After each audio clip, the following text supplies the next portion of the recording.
everybody, Karen Roby here with Tech Republic. You know, we say we're okay, doing okay, working from home right now during this difficult time, but are we really all okay? Brian Burns is the CEO of Noah. Thanks for being with us today, Brian. You know, I know you guys have some software that is helping company leaders understand how their employees are feeling, how they're working. This is really important right now. Talk about this with me. Yes, certainly. So what we do is we're a New York-based software company, and we work with the largest organizations in the world, actually, from GE to Unilever to the big pharmaceuticals, distribution companies, literally around the world. What we offer is called behavioral analytics for enterprise applications. So we understand how employees interact with these large systems. I'll give you an analogy. The analogy is online shopping. We all know that when we go onto a website, e-commerce, our behavior is tracked. Obviously, they know what we put in our cart and they make a recommendation, but all the behavior is tracked. What pages are you on? How long you spent on the page? Because they want to promote a transaction. So now let's look at the corporate side. You have these operational systems that literally run these companies. Shipping and billing and inventory and HR and accounting and finance, customer support. And what happened is overnight you had, 300 million people working from home, and these people are responsible for the operational side of that business. So the question is, were these systems optimized for remote access? Do they work the same way at home as they do in the office? How do you know? How would you know that? Well, just like the e-commerce vendors know what's going on their websites, we give companies insight into the behavior of their employees with these systems. And if you think about it, if someone's sitting in front of a screen 6 to 8 hours a day, that's really their work environment. And they could be tracking a shipment or placing an order, whatever it might be. So we have a window into what happened over the past several weeks. So initially, employees were directed to work from home. And we have the graphs, we have the charts, we saw the behavior, and we saw some companies were prepared much better than others.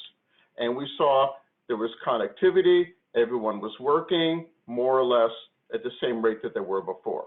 Other companies were not as prepared. And we have the charts, we saw significant decrease in the users interacting with the software.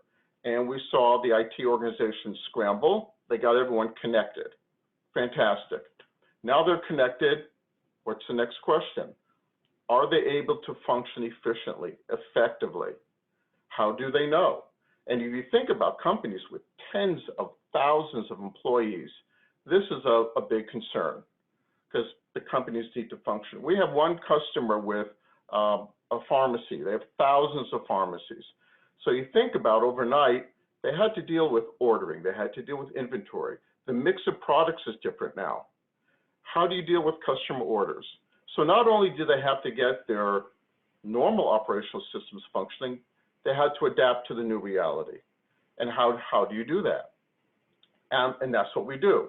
So I could tell you, for example, very simple, basic things. I could say, when I was in the office, it took me 15 screens, 15 steps to ship a product, right? I had to check inventory, see if my customer had credit, look at the shipper, et cetera, And then you look and you say, wait, working from home, it took me twice as many screens in twice as much time. So what happened? Where was the bottleneck? And multiply that times 1,000 employees who were doing shipping, or 20,000 employees on the operational side of the business. So what we do is we have insight. I could tell you where the bottlenecks are in terms of the workflow and efficiencies. Another example are error messages. So what happened is IT is scrambling to connect the employees. The help desk people are helping IT.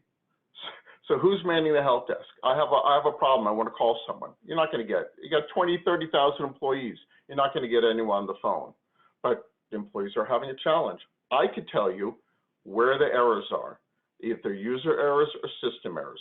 I could tell you which group is most highly impacted by geography, by the functional area they're in, shipping or accounting, whatever it might be, by the geography, by any sort of parameter, metric that you like. And then you can triage. You can say, wow, this error is affecting 2,000 people. That's a priority.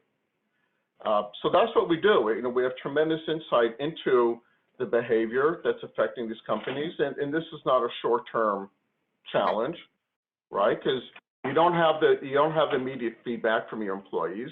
Mm-hmm. And you may have a team call. People may be more or less open on these calls. It may not be the right environment for them to raise their hand and say, hey, I'm having a real problem here. Mm-hmm. And also on the human side, we can see if teams are struggling. Well, and I think a lot of them are, of course, Brian. People are just had to pivot so quickly to this new way of living and working, and just the toll I think that it takes emotionally, mentally on employees. It can be pretty tough. Right, and so certainly if the employees are receiving a lot of errors, if the employees aren't working efficiently because the software is clunky, that impacts morale as well. Nowadays, we don't need any more frustration than we have in our lives. People have different work environments. You can be in an apartment with your children trying to find some quiet place to work. Or you can be in an apartment by yourself and you have minimal interaction. That also has its associated challenges. And companies need to address employees' concerns. And so let's first identify the performance issues, and then we can see if employees really are having challenges. Interesting, sort of a complementary service would be a survey. So surveys are very popular now. You send out surveys to your employees and you try to get a sense of morale. And you may send, 5 pictures, pictures of people, and you say, which picture matches your mood today, right? So you could see the level of frustration or morale is decreasing. Okay, what do I do, right? As a manager, what do you do? So first, you want to find the root cause. You will look at the software they're using or other systems. They're having a challenge. Well, that impacts morale, right? It could be a group or a team. You say, okay, there's something common to that team that's impacting morale. And then you can decide how to address that. It could be additional training. It could be more intense communication with their manager. It could be extracurricular, like let's have remote yoga, or HR can offer mental health services as well. And this is a circular process, because once you prescribe the solution of the list I just went through, then you look at the performance post the service you provide. Did it improve morale? Are people functioning more effectively? Because I think that, look, everyone's in a challenging environment. I think certainly people will feel more positive energy if they're able to be productive than if they're being frustrated. So that's what we do. We have insight into efficiencies of the operation to improve efficiencies like a user interface or workflow. We can identify errors to supplement the help desk, and we can have a sense of adoption, engagement of your employees.